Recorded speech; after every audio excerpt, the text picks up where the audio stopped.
And a happy new year. Thank you for joining us on the last podcast of 2024. What a year it has been. With me is the Rainbow Fisch himself. How are we doing tonight, bud? I'm doing awesome. We went and saw the Mammoth, and I got my Mammoth jersey on. I'm so jealous of that. I saw that, and it makes me so sad that I haven't been to a box lacrosse game in way too long. Those are still some of the most entertaining things I've been looking at, and it's like, I don't want to get behind Minnesota's. I was like, dude, I was there when the Mammoth were born, and it's just like, yeah, Wooly all the way. But we've got a year-ending wrap-up, so we are going to get into some goals, some reflections, and see what that void echoes back.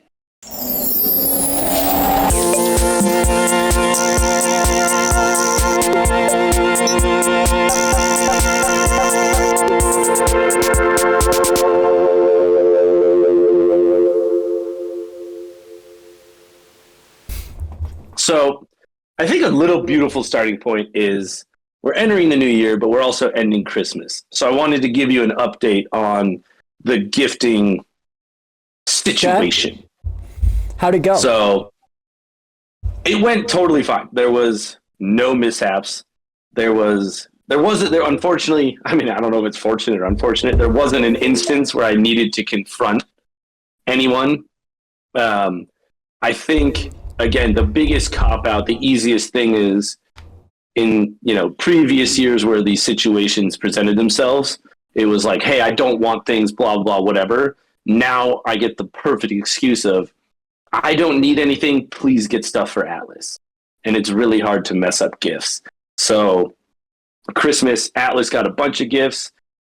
Like I talked about, we did the single gift exchange, and that was very easy. I got exactly what I asked for, and I'm not going to lie, part of me was kind of let down with like that, oh, no one went off book, everyone stuck to it. So it didn't present that opportunity to be like, oh, how do I open a discussion about these things? But at the same time, it's like, I got everything I asked for, so hoorah. So in lieu of that, I opened up the conversation to family about this. Okay. And they were all on the same page. Everybody knew it. Like, I was like, okay, guys, you know how sometimes, certain people give bad gifts? And like, what do you mean sometimes? It's like all the time. And they had a hilarious example of a relative asked, like, hey, I get these free benefits from, senior discounts and stuff like that. Any of these things that you would want, because they're free, they're included. I might not use them. You can have them. And my sister goes, oh, yeah, I'll take this, this, or this. And then on her birthday, she was given those things. It's like, oh, here's your birthday gift because you said you'd want them, but I got them for free. Like, that's your thing. And I was like, okay, and it was like vitamins and supplements. So I was like, it hit exactly what you wanted. It just might not have been like, the things you wanted them, but you also didn't really want them. You know what I mean? Like, if I got you a vitamin D and you're like, cool, I'll definitely use this, but I don't know if I really want this. Does that make sense? No? All right. Better example is, now this was an example of a bad gift where a boyfriend got jewelry for the girlfriend, but he got her gold and she's a silver girl. And so the thought was, I really like this jewelry. I would want to give it to you. And she goes, well, I don't wear gold. I wear silver. And I was like, well, that's a thing where you put thought and effort, and like, this is a jewelry, this is a thing. And the person goes, well, I won't wear this because it doesn't match. It's not my thing. So like, how would you feel if, someone, I guess, got you a gift that's like, it's along the right lines, but it's the wrong thing? Like, how would you kind of deal with that? I don't know. I'd still take it. So, and this, but I this guess you guys give them back? You guys give gifts back all the time? That's they don't. I learned don't. that, no, they don't. I was trying to be like, we could start this. Mm-hmm. And everyone's like, nope, I just take it and bury it. And like, that's it. Like, sort of like you said with the shorts in your closet. you've taken them, you've accepted them, you've said thank you, and whether or not you use them at all is a thing. And I was like, that is what you do. You can't fix that. And so it's that was just kind of it. Like, oh, why don't you wear that jewelry? Like, it's not my color. Like, and that's it. Like, oh, okay, amazing. All right. But that's basically how the gifting thing wrapped up. Of, you know, I was like sweating bullets. Like, what if I get bad stuff? And now we've kind of talked about it. Can you do it? And one of the people I gifted, I went off book, and have you used a shoehorn? Yeah, they're fucking amazing. Mm-hmm. I started using them. I was like I got them after I blew out the Hokas. I was like, these things are so stupid. The back blew out. I'm getting a shoehorn. Now they're the most amazing thing. Mm-hmm. So I gifted that to my sister-in-law. I was like, hey, this is off book. Just see if you like it. She's like, that's an old man tool. And I was like, just try it. If you don't like it, that's fine. And she like opened it. It was like, oh, you really got me one of these. I was like, just try it and see what happens. And I could kind of see her face. And then she just like let it go. And I was like, this is never going to change. Just brunt and bear it, say thank you, and move on with life. So all the stress I had for that whole Christmas, I had a bad dream about it right before Christmas. And everybody's like, you need to calm down. And then when Christmas happened and everybody just said thank you, hugs and everything, I was like, that is so much easier than confrontation.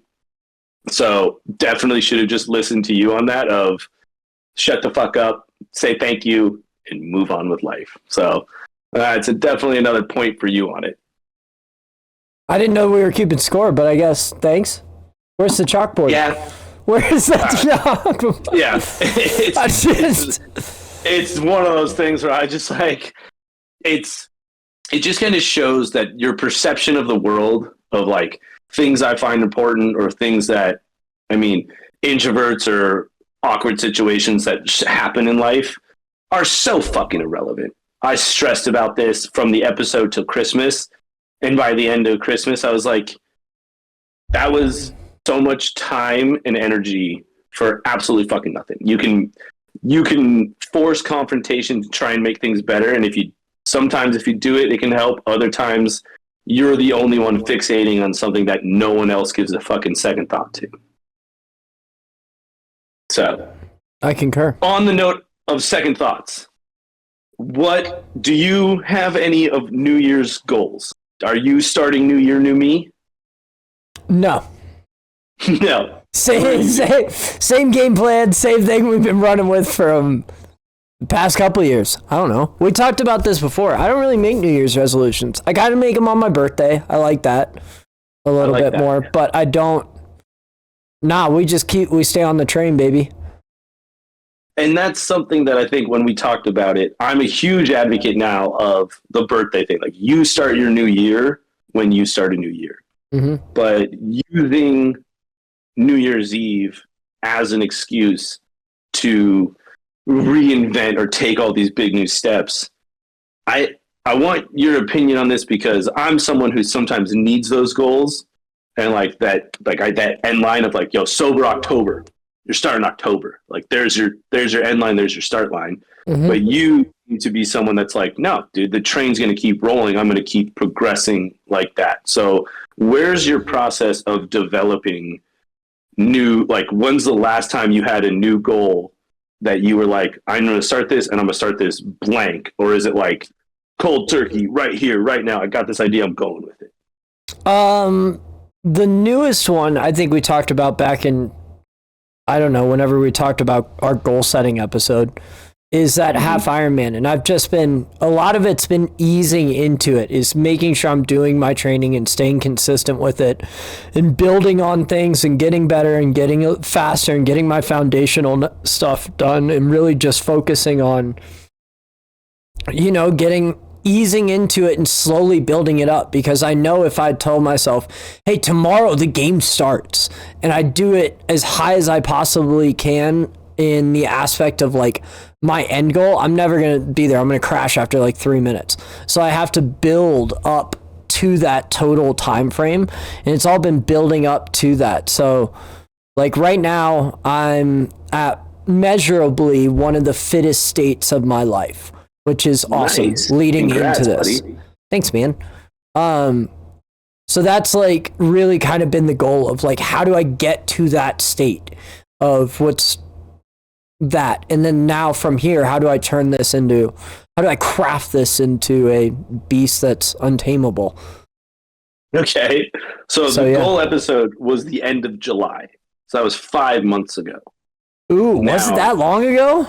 Jeez, July 21st, man. Yeah. So you've had that 5 months. Now you kind of said step by step. Now, do you think that it is better to set a crazy high goal and work for it, or set small achievable goals? Both. And tick them off. So you want to have that spread of... You want both. I have, even though I have my long goal of the time in the race itself, I have measurable goals at different week markers that I was trying to be at. And this is where I was trying to be 24 weeks out. So 24 weeks out from the race, I was like, I'm going to be in the fittest shape of my life, which gives me 6 months of training like an absolute savage. Okay. So you have to set small measurable goals along the way, or else you're just going to kind of be fishing in the dark for some random light that you don't know where it is. Absolutely. Like, so you said you wanted to hit this time. You knew it's sub 5? Yes. So it's sub 5. You kind of knew where you were. You're like, okay, here's my end game. And then each month for this next year, 11 months, it will be measurable that each month you should be progressing? Or is it like you said, you're going to train as hard as you flipping can for an X amount, and then not a plateau might be the wrong one, but then be able to maintain that? No, I want to keep building. Okay. That's the whole thing, is keep building over these 6 months. So, because it's also going to be exponentially harder for to get in shape. Like to keep getting gains, I have to train harder and longer at this point. Like, so what are some of those details? Like, where were you? Do you have the analytics of where you were in July? And actually, hold on. Month? Yeah. Let's see. I can pull up my training peaks right now. So this is where I got really jealous, and it took me way too long. It took me till I was way out of shape. Where, like I said, when I used to go to the gym regularly, I was like, you just go to the gym and just lift, because like I knew I was doing it consistently. Now that it's so inconsistent for me, it's like mind-boggling that it's like, if I could have looked, like my metrics were like, can I still put up 225 like a couple times? And now I'm like, dude, I struggle to do like 50 push-ups now. Like, that sucks. So it's almost like I have to start very much at the beginning. And everyone like you that said, like, when you start back in the gym, you can't look at the past of where you were. You got to start at where you are, because if I went to go try and do 135 till I fail, I'm going to be so sore in 3 days that I'm not even going back to the fucking gym. And now it's useless again. Yeah. So I'm looking at my score right now. In July, I was at a 55 fitness level. What does that mean? And at a 67 2 weeks ago. Okay, I don't know what those mean. So what do those numbers mean? So basically, it's an arbitrary fitness score on this app called Training Peaks. Okay. For reference, when I did my best Ironman, my best half Ironman, I had a fitness level of 56. So I had a fitness level of 56, and I did that one at a 504. And I peaked 2 weeks at 67. It's lower now, it's at 60, but that's just because I've been taking the past 2 weeks to recover, leading into the next couple weeks. So with that number, I'm measurably in better overall fitness shape. And I still need to train on the distances and the specific sports themselves a lot more, but my overall fitness and heart output is stronger. And so if I was to do a fitness score right now, what would that, like, I want to see what my fitness level is right now. What am I doing to find that? So for Training Peaks, what I would do is, for you, just do a general fitness test, you know?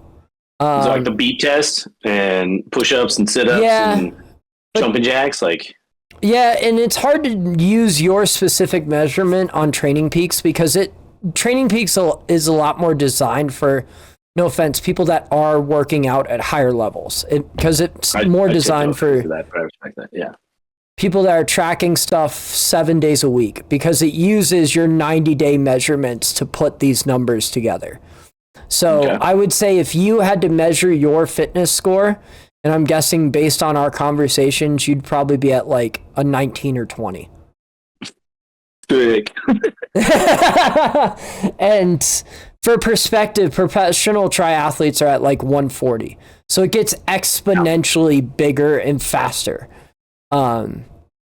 Think of just like, go ahead. Well, it's just like, what if you gave me the app right now, like, Nagy, we're going to find your score right now. Mm-hmm. What do I go do? You would measure your workouts for a week. So how often you work out, and it would also measure your heart rate.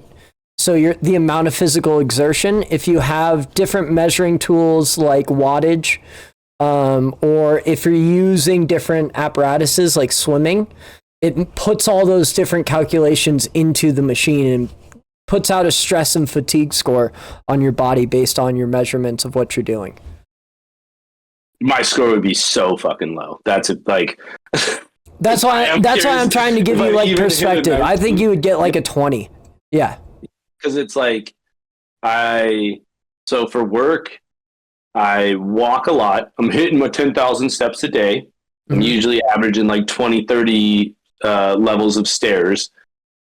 I ran for an elevator for the first time this week, and I was like, I don't even know the last time I actually tried to run, besides like an actual run. And like I was like, man, I have not done physical output, sex, but that's going to be anywhere from 5 to 16 minutes bursts kind of thing. Like, yeah, that's not. So if it measures that, would you say you need like a Fitbit to like measure your heart rate and all those kind of things? Like, yeah. So you can't I couldn't just start now. You'd be like, no, go get a Fitbit and you're going to start tracking these metrics from now till 90 days to get that kind of score. Totally. You could get a good answer after a week. Because it also tracks like how often you work out. So if you work out 1 day a week, it's going to measure that in its own category, right? It's going to track all the time that you didn't work out as well. So it puts all that into these calculations.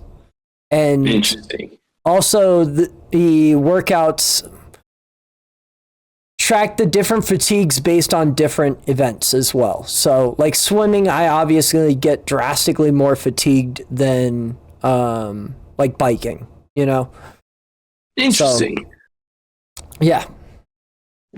Okay. So where do you think where are you struggling? Or you're like, I always picture you as the guy, like, just like we've talked about a million times, beep test straight into work. So I always consider your cardio insane. Yeah. And then biking, you said you struggle with swimming. Where do you think that you're going to plateau and have to like push through and make biggest changes? The biggest roughest part for me is going to be running. And that's the shitty part. So here, let me break down a triathlon for you. So the one that I'm going to do is a Half-Ironman. It's a 70.3, which is a 1.2 mile swim. Your extremely fast swimmers are going to get out in like sub 25 minutes. Your fast age group people are going to get out in the 25 to 30 minutes, which is generally where I sit. I sit about 28 to 32 minutes, depending on the course generally.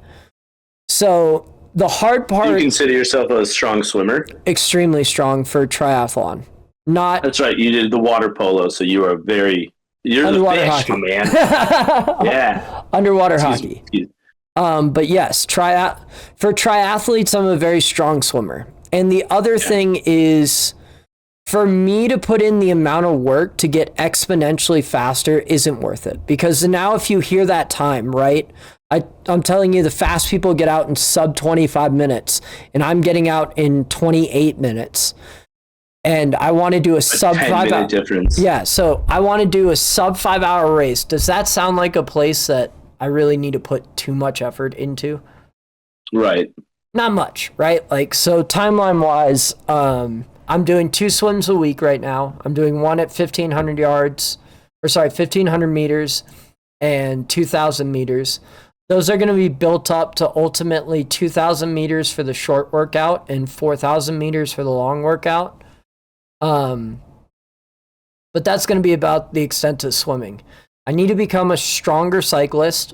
So I'm already a all right cyclist, but I need to become an above average cyclist. So that's going to be a decent chunk of work. I'm doing. Is the track going to be like flat? Is it ups and downs? So it's is out it in Boulder. loops? Yeah, it's going through Boulder. There's a 2-loop course, and it's a 1 hill that's big on it, and you hit that hill twice. Outside of that, it's relatively flat. So you have to be able to gun it up that hill, and then outside of that, just be able to keep steady wattage on your bike, which is... Would you ever do the thing where the guy goes like aerodynamic and lays down on his bike to be more, or are you just like, nah, fuck it? I have the bars that I lay down on. Okay. Yeah, so I'm pretty aero. Yeah. I definitely have a lot more windage grabbing me than you. Yeah. I miss biking around Boulder so much. Like those bike paths are, to me, some of the best in the country. And Minneapolis, I've seen has popped up on a couple of things I'm following that I can't wait for summer to hit back now that I've got a bike to go check them out. But yeah, biking was always a fun thing when I was in more shape because you could also just drink and smoke and bike all over town without having to worry about DUIs. And the bike paths went everywhere. So when you ride, are you hitting trails? Are you on your hybrid? Are you going... Are you biking to Denver, Boulder, and back, or are you just kind of hitting loops? None of the above. I'm using a program called Zwift, and it's a biking game on your computer. So you basically track all your power output, and they have hundreds of miles of virtual world that you bike around in.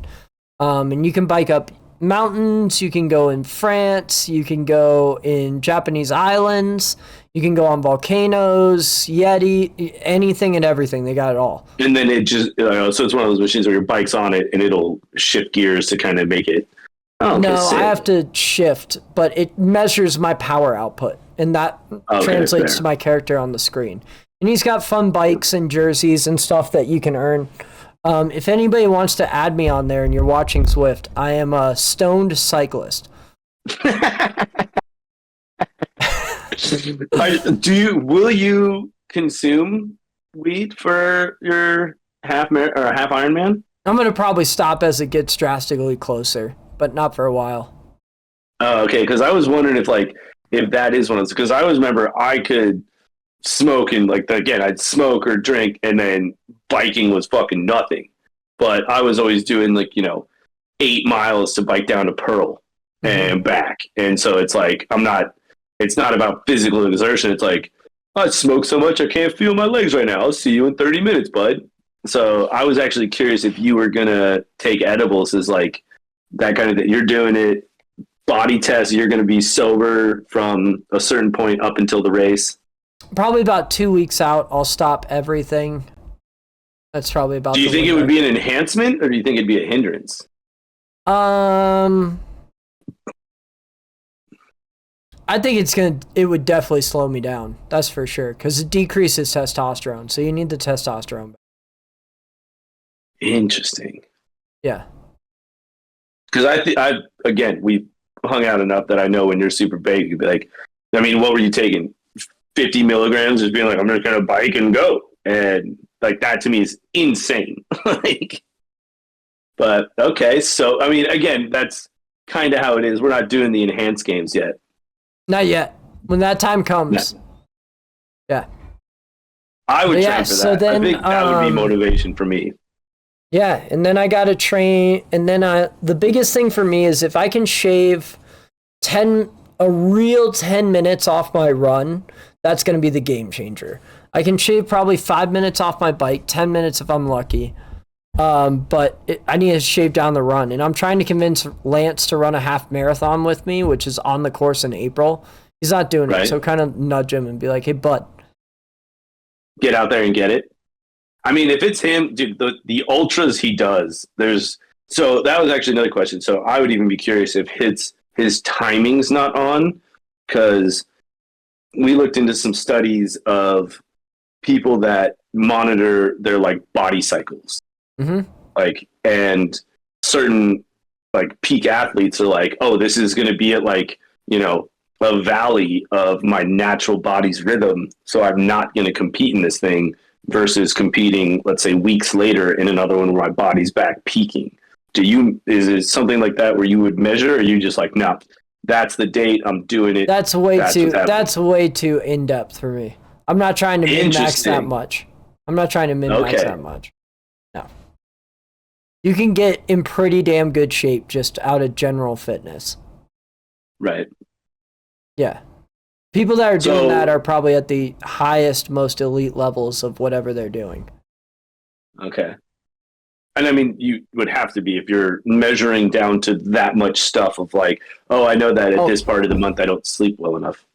I guess for the running portion, what are your goals for the next 6 months to help try and increase that? Like what each month are you trying to hit so that they start getting better? Because I'm asking in the perspective of someone who's not had those goals and I'm barely even know where to fucking start. Like I would say unemployment is the worst thing for me ever when it comes to setting goals, because it's that procrastination of maybe tomorrow, maybe the next day, maybe next week, I'm going to do this, I'm going to do that, versus when you start and you're like, okay, I'm here and I'm going to, like I said, setting that end goal versus that other thing, and you're working towards it. So what are those steps you're taking to start increasing your running speed? So I haven't been doing 3 runs a week, but I got to do 3 runs a week. At one of a sprint run, so 400 meters or less with speed work of just getting as fast as possible. I have to do stuff at half mile and mile long tempo runs. And then increase my long run to probably about 10 to 11 miles a week. You're going to run in like a weight vest, or is it just like, this is just running. Like, is it one of those things like for you at this peak, are you trying to, like the athletes like go and train in extreme altitudes for X amount of time so that when they run at a lower altitude, it's way easier? Are you doing any kind of that stuff? Or are you just working yourself up incrementally just where life is at? Just working myself up through speed and time, So there's a lot that has to happen in a week to get quick at this. Those 3 workouts that I just said, I have to also do those same 3 for biking. Except for biking, every workout is a minimum of an hour. Long bikes are 2 to 3 hours, and then biking, the tempo bike is generally an hour and a half. So what's your week like? Swims. What's your week like with all this stuff? You just name like 10 things. So it's like, is it Monday? Is like what? Go on. So Thursday is my rest day. Friday, I do a swim for 1,500 meters and an hour long, like drilling tempo-ishy bike. It's either a tempo sprint type thing. Then I do a bike on Saturday, Saturday is the next day. I do my long bike on Saturday, so 2 to 3 hours-ish generally. Then Sunday, I do a run for tempo. So that's that run that's like in the mile to half mile range for repeats. Following that, on Sunday, I try to get in my long swim either on Sunday or Monday. That happens one of those 2 days.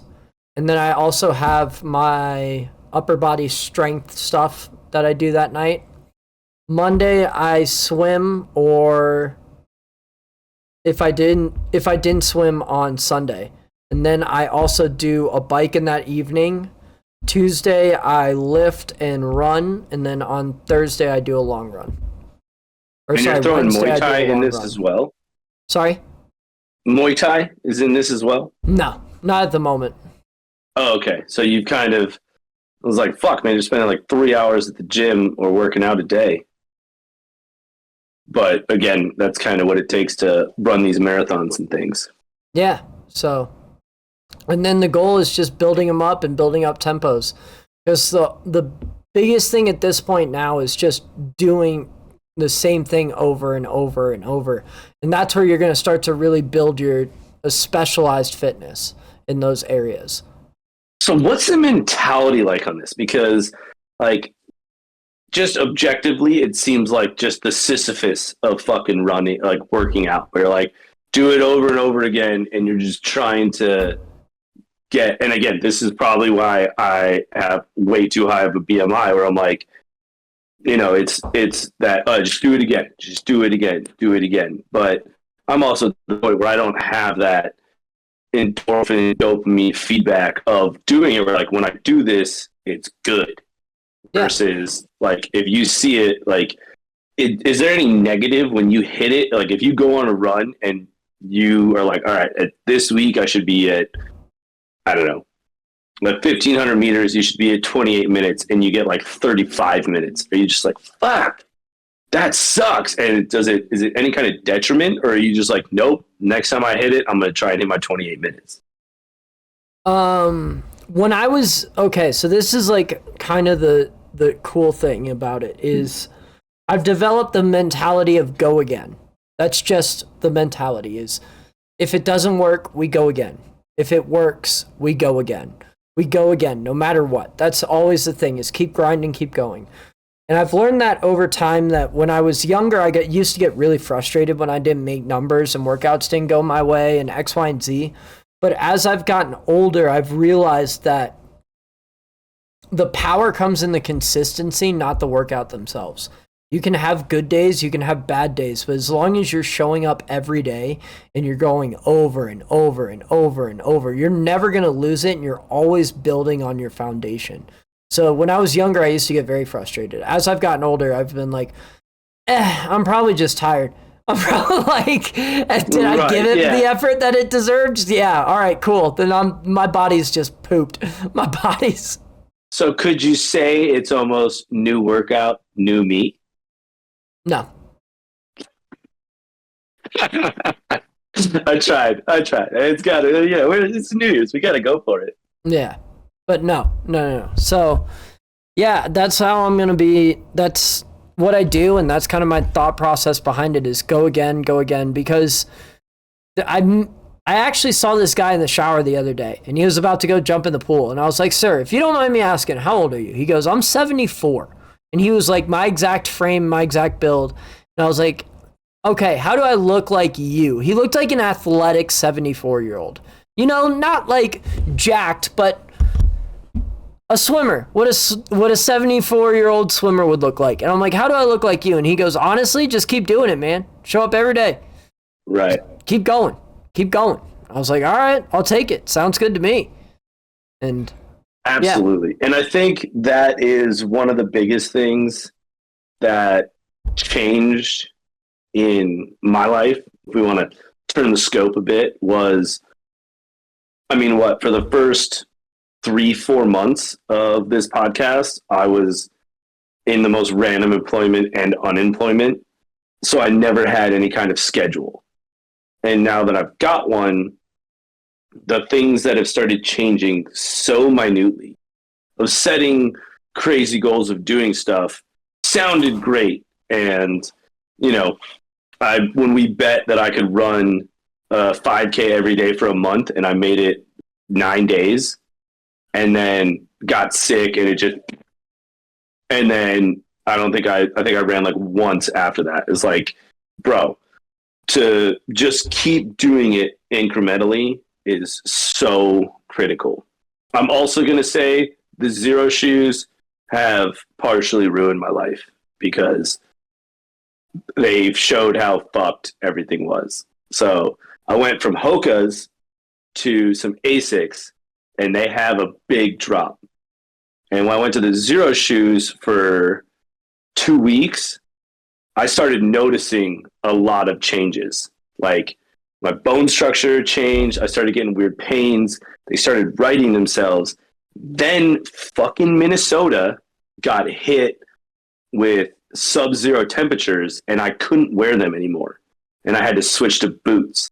And I got a magical thing called plantar fasciitis.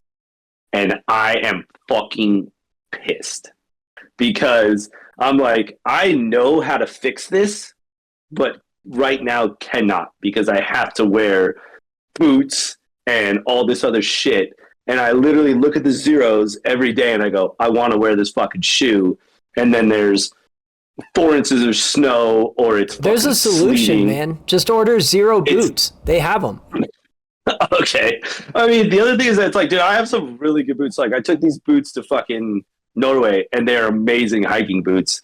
And the zero boots I did look at are not great when you're draining toilets and drainage systems in an apartment complex. So like I have yet to find that happy medium. And I'm like, all right, just to backtrack, like the consistency of going to work every day, finishing at a certain time, and being like, okay, now here's my block of time. And Jara's been insanely helpful. Of like, hey, Nagy, you're sitting on the couch. Why don't you do a couple push-ups? And I'm like, fuck that. And then she started doing push-ups. And I'm like, all right, if you're doing them, I'll do them. And then I start doing some push-ups. And then Alice jumps on my back. I'm like, all right, weight resistance. Yeah. And I do a couple more. Like, it is there, and it is growing. And so that's something I wanted to thank you for of it has started. It has begun of me taking the most baby steps. And now I feel way more confident setting these personal goals to start. So I was way too egotistical when I was like, I'm going to fucking, yeah, dude, I could lift the mass of, the Tower of Borobudur in a month. Like, no, I fucking can't. I might be able to lift 100 pans of fried potatoes fucking in a month because I got to start so tiny. And so again, I wanted to thank you that there's these small steps that I've started to achieve. And I hate to say it, it fucking started with Sober October. It makes my heart so sad, but my body's so happy to be like, it was just these small steps that you can take. So I think you are 1,000,000% correct that you have a big goal. My big goal is weight loss. And that is all I could put as an idea there. And then I'm working on setting these smaller goals of just each month being like, hey, don't drink X amount of times or take the stairs or, I'm going to hold Atlas all night while I cook dinner and do things and try and do some push-ups. And it's these tiny little goals that I need to start making to start being able to possibly achieve more things. So it's a fucking loop, man. But that's why I was trying to pick your brain on like, where are your goals so that I can take a factor of like probably 7 down and start there. I don't know if anything that I just said you should be putting yourself on a thing for, because it's also taken me a decade to get to where I am. So, well, again, because don't forget to all the nights that I was running and training on the cruise ship too. So, and that was how long ago? Right. So that's another thing that I think, like you said perfectly, it comes with age, and I'm still at that immature, egotistical point of, no, I'm going to get back in shape in like a month. Like, it doesn't work like that. Like, no, I'll make it. And then it doesn't, and I'm super fucking let down. And start setting those smaller goals of, for me, it's like, don't have fucking dessert. Don't have a nightcap. Don't do whatever. Do an extra set of push-ups. Do an extra set of squats. Like, take the extra set of stairs. Like, those small things that, for anybody listening, it's just like, dude, take the tiniest steps you can, because setting those unrealistic goals doesn't make sense. And then when you're let down, that's the biggest thing for me, is when I was let down so many times, it was so discouraging that I wasn't having that positive reinforcement of getting those things done or accomplishing those things. So what on that same bit that you just brought up, what happened to belly rolling? That is a great example. So 3 different times right after I declared that, I was on YouTube, how to belly roll. And I could, like, you sent me a hilarious video of everybody belly rolling in a thing, and I immediately got back on. It was like, how to belly, and it only comes up with fucking belly dancing. I could not, like, I'm not gonna lie, I gave it 10 minutes of YouTubing and Googling to try and figure out how to roll your stomach. And you either get insane Pilates instructors talking about diaphragm control, or these like belly dancing, like Asian videos on like belly dancers. And I was like, dude, fuck this. Like, I thought there would be a video like how to belly roll as a fat guy. And I thought that like the number one would be a fat guy. I couldn't find a video. So didn't you say Dara knew how to do it? Yeah. And I go, how do you do that? And she goes, we just flex these muscles. Like, but it's like flexing muscles that you don't have control over. Like, have you ever given a lacrosse stick to someone who's never played lacrosse? And you're like, yeah, just throw it like this. And they just don't have the coordination for it. You're like, dude, just like here. Like, I taught lacrosse, and I was like, these are the basic motions. And when people fuck it up, I was like, I don't actually know what, like, just follow. And so certain instructions in getting people to control certain muscles is a very profound thing, I will say. And it takes a very high level instruction to teach someone muscle control that they have no idea about. So why didn't Jara just teach you if she knows how to do it?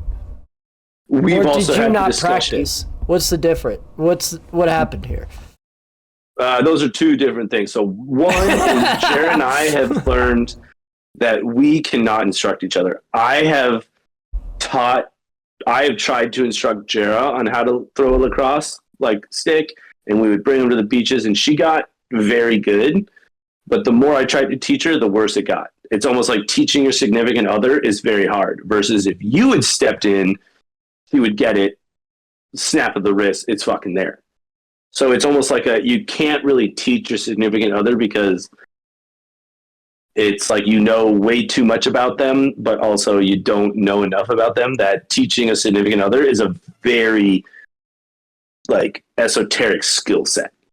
So most people can't teach their significant other. And I would challenge anyone to try this. Like, teach their significant other a new skill. I taught Emily how to shoot her bow, and she's never had a lesson yet and can shoot it at 50 yards. See, very impressive. So that means that like you guys are like a very good match. So Jara's taught me certain things, I've taught her certain things, but when you get to something that creates an actual rife where it's not like a natural flow, it's a totally different ballgame. So Emily might have some natural talent with like a bow. Have you taught her to throw a lacrosse ball? No. Try it. Just see what happens. We'll get back to that. We'll stick a pin in it. But see, like, hey, I'm going to teach you this, and just see what happens. Because again, lacrosse, bow shooting, I will say it definitely takes a lot of skill. But I would say throwing a lacrosse ball consistently and accurately, I would say, is more difficult than bow hunting. I think that's a very Dunning-Kruger's effect idea of saying that, but that's fair. I will challenge people, like, pick up a bow, pick up a lacrosse stick, see which one you get better at first. And I would say more people will get better at archery than lacrosse. I agree it has a lower skill ceiling, or lower skill floor, but I do not agree that they have an equally high skill ceiling. I think that, or it has a lower skill ceiling. I think they have an equally high skill ceiling. I think I could teach Jera, or let's take that back. I think you could teach Jera bow hunting accurately from, let's just say, 50 yards easier than you could teach Jera sniping top corner any day of the week, because there is like that level of different things. Like when it comes to like pass or shooting or lacrosse, I put the challenge out there. So I would just say, see if Amelie can, it's Amelie, but we'll get there, can learn lacrosse and just be like, which one kind of changes it. I don't think that's fair, because she's definitely not going to put the time into lacrosse that she'd put into shooting. But I feel like we're getting completely off the topic at this point, and this is irrelevant. Partially, but it's also like it's a good thing. But yeah. Anyway. Okay. So back to, did you not practice? That's where we were at. I was like, I completely lost where I was like, I just want to go play some lacrosse. You just told me how Jera can't teach you, and it caused strife. You just... To an extent. But, so yeah, when I made that goal, I wasn't putting positive goals into the future. I was not actually trying. I was like, this should be super easy. It's something that doesn't really matter. It doesn't make sense. And at that point, I was getting so shut down from work and life and everything. I was like, here's just something really stupid that I can kind of go for. That is pretty meaningless. Like being able to belly roll, super awesome. I still actually want to learn it, but I put it on par with like learning to play the piano. Have I got out and got a keyboard? Have I put the time into doing these things? No, I really didn't. I put something out there that I thought was mediocre enough that I didn't actually have to accomplish something. So I'm a little disappointed in my past self for doing that, because I was in such a state that I didn't want to set any kind of realistic goals that would actually benefit me. Because, again, life was just so scattered that I didn't know what was kind of coming the next day, the next week, the next month. And I put it off for so long. Like I said, I put such a minimal effort into even finding tutorials or videos or guidance. I probably could have gone to a Pilates place and be like, does anybody know how to belly roll? Will you teach me? No, I don't even know where a fucking Pilates place is around here. And this is Minnesota. There's millions. Hey, one of those ladies, like, $80 for an hour lesson privately. They could probably teach you how to do it. Right. And now that my life, like I said, it's gotten to a more stable position, now I feel more confident in actually trying to do that, because I don't have that question of like, who fucking knows, man? Like, the world's going to keep coming. Now I'm like, all right, now I kind of have certain goals I want to achieve and want to start stepping in the right direction, because at that point I was like, fuck it, belly rolling. Why not? It's silly. I can still... My life's a joke. Let me find something as a joke. And like I said, it kind of just makes me sad that that's where I was at, but also makes me happy that I've progressed to a point where that's not what I want anymore. I want to progress to better things. I want to not get fucking winded running down the hallway. Like, are you fucking kidding me? Like, so situations in my life have changed where now I'm more excited to start setting realistic goals. But that first step is just finding, what do I want as my end game, and how am I going to start taking these tiny baby steps to get there? And before Atlas, I would set a 3-month goal. Now it might be a 9-month goal, but I'm going to start working towards those things. So what are your goals? What are your moonshot goals?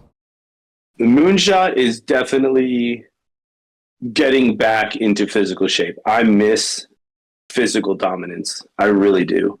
And I've noticed that in the past couple months, I haven't had any kind of serious physical exertions, and they've like brooded themselves in game nights where I'm getting way too fucking aggressive.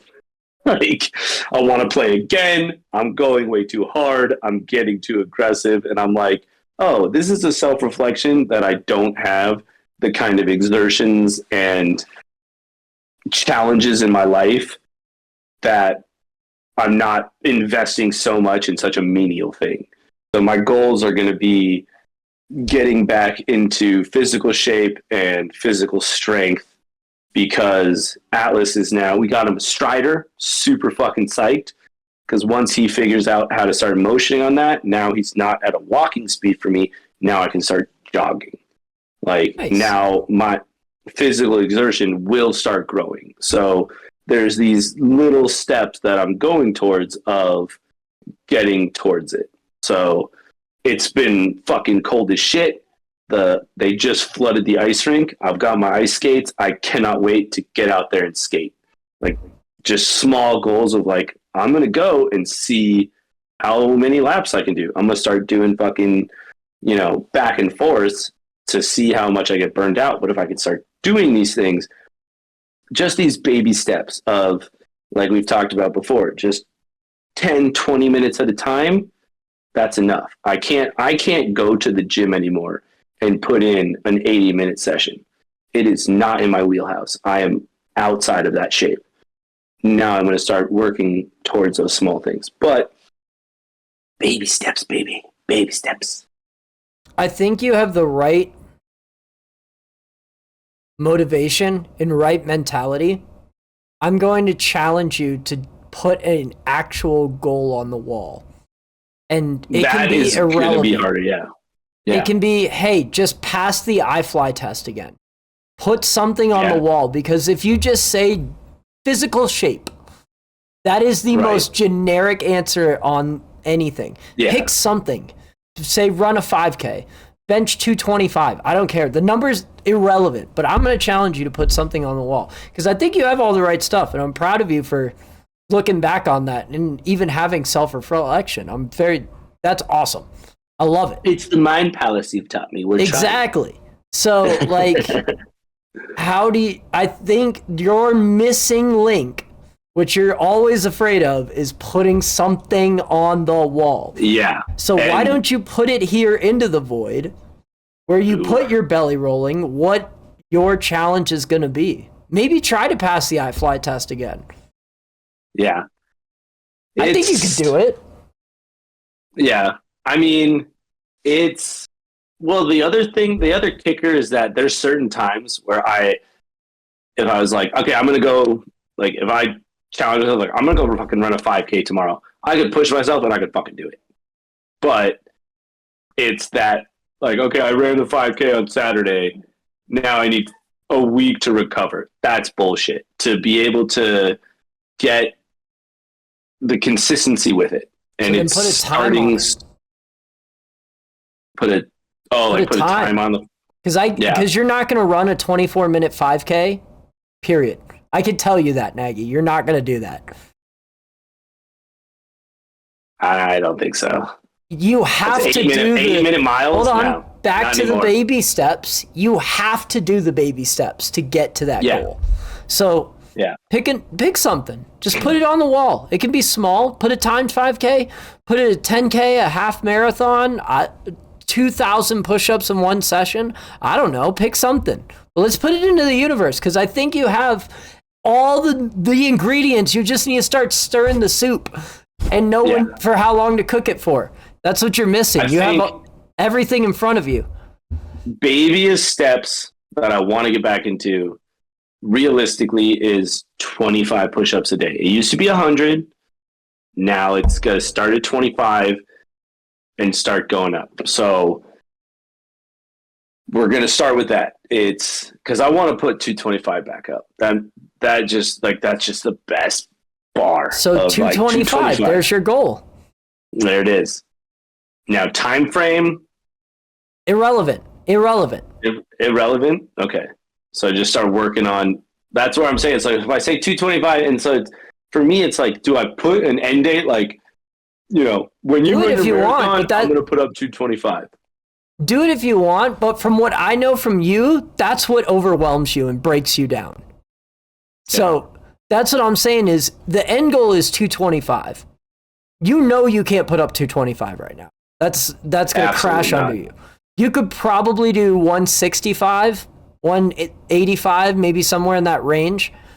But Well, that's very generous. I appreciate you. but that's what I'm saying is, you have to start showing up. So the Right. first step is even just going and figuring out where you're at, and you'll know from there what a realistic Right. goal is. So now that you have the goal, go see where you got to start from. Yeah. That's the intimidating this part. is the other thing that's very exciting is we got approached by some of our friends in the travel industry. They're opening a pickleball court place right next to us. Like, it is literally 3/4 of a mile away. And we've already set up events for them. They've already asked us to come in and do certain things. They've even asked me to start coming in and helping them manage and stuff like that. So I don't think I'm going to take it as like a job, but the fact that it's opening up in the new year and it's right there, we've talked about frequenting that location because dude, where's the excuse when it is a 4-minute drive away? And Jared and I have talked about it now, like, okay, when it opens up in the new year, we'll go and be like, hey, we're a team of one, which means that while Jared's playing, I'm with Atlas. While I'm playing, Jared's with Atlas. We're playing, we're doing this stuff. We're going to be frequenting there. And so that's going to start some athletic movement of Nagy moving faster than taking stairs and walking fucking everywhere. So I'm very excited for 25 to hit us. You know, I always like to say, make the new year what you wanted the last year to be. And that's just the first step of getting out there and just those. The other thing is, like we've talked about a million times, I'm always looking at these big steps. Look at me taking big fucking steps. Nope. I've fucked that up for the past 7 months. We are going with the babiest of steps to get there. And when I get in locations like that, it's a lot easier for me to be like, okay, we're being active.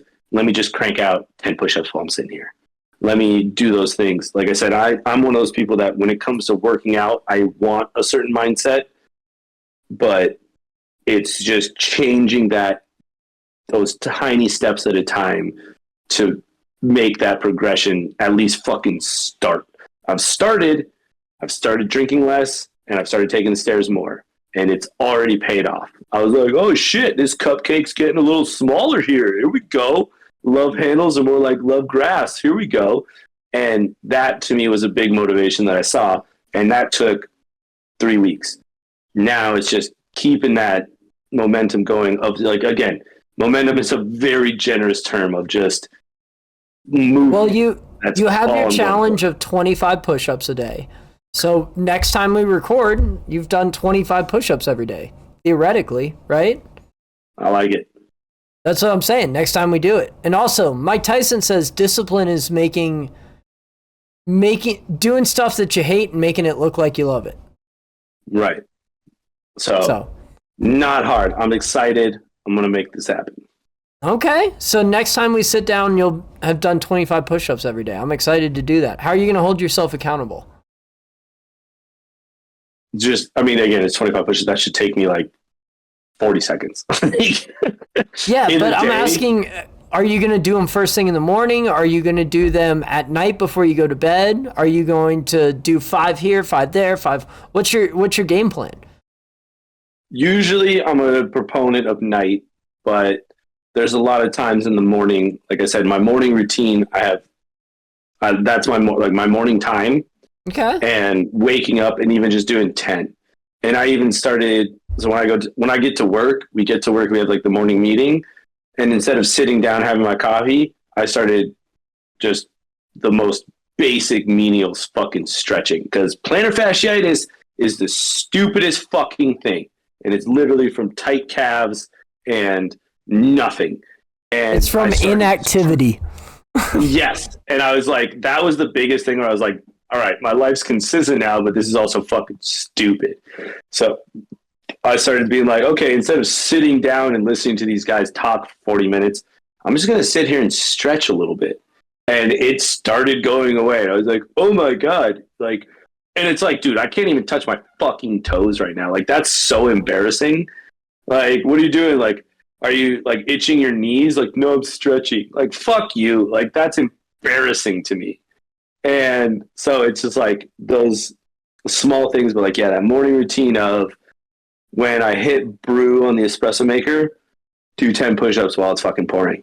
Like those small things. At night, when we've got a little bit while Jared's boobing Atlas, 10 push-ups. Like it's not hard to start doing them through the day. And I used to be very good at that when I was at work at different times and lulls. Like there's nothing fucking going on. Like let's just do 20 push-ups. Let's do 20. And now it's like, okay, now I've got a consistency. I know where there's lulls. Let me do some push-ups real quick. And that's where it's going to start getting sprinkled into every day. Okay. All right. So it really sucks to like think about like, okay, just the babies. But if I don't do the babiest of steps, I'm not going to be taking big steps. So that's where I've had to have a lot of self-reflection of, dude, stop thinking you're going to take the time at 10 o'clock at night when Atlas finally falls asleep to go do a 30-minute workout when you could have just done 5 minutes in the morning, 5 minutes at lunch, 5 minutes before dinner, 5 minutes when it's done. Now you're done. Like those kind of things. Okay. So you're my inspiration. You're running an Ironman. I'm starting to do push-ups. Like that's all I can get. You know, comparison is the thief of joy, but I can at least try and find some in. Well, he ran a marathon, so I should be able to get 10,000 steps. Like, that's what I'm at. I love seeing how your brain works some days. It's not the greatest, but it's still trucking along, man. Full steam ahead. I appreciate being your inspiration. That's all I needed. What else could I help you with in that aspect? Just dominate your Ironman, and then I can go, all right, we can do this. If he did an Ironman, I can run a mile. If he can run an Ironman, I can get up and, walk the extra distance or kind of do it as speed walk again. Like, I will say, okay, so I will never forget this. This was in the last Ironman that I did. My little brother ran it with me. And we started running he met me in the city in the last bit of the half marathon or the last bit of the marathon. So I was at the end of the day. I've been working out for 15 hours. This motherfucker runs the last mile with me. And half a mile in has an asthma attack. It stops and waves me to the finish line. I'm like, really? Like, bud. You got it. I'm coming to support you. And are you on a bike for this part? Like, yeah, and I still probably won't make it, but I'm here to support you. Like, that's, that's where it's at. You got to take those little steps. And I think that's the biggest message I can give to people at the end of the year is, like we talked about, set the grand goal, but work on the babyest steps, because even inching forward makes you closer. And if you're looking at all the things that you didn't do, man, there's too many negatives in the world. Be that positive force to get yourself there any way you can. Any movement can be positive movement. Yeah. Is AB Fantasy, brought to you by Schnaggles. Hey guys, Nagy here. Got a nice little book I wrote. This is for my son Atlas, available on Amazon. You can order your copies. This is an alphabet book to teach your kids all the letters of the alphabet with amazing pictures and fun rhyming schemes. I was really bored of reading Atlas's books because they weren't entertaining, so I decided to make one of my own. But check it out. Give it a like on Amazon. Made it as cheap as possible while still making a solid $1.50 for myself. So check it out. It'll make the hero out of all of us while we learn the alphabet together. Thanks, guys.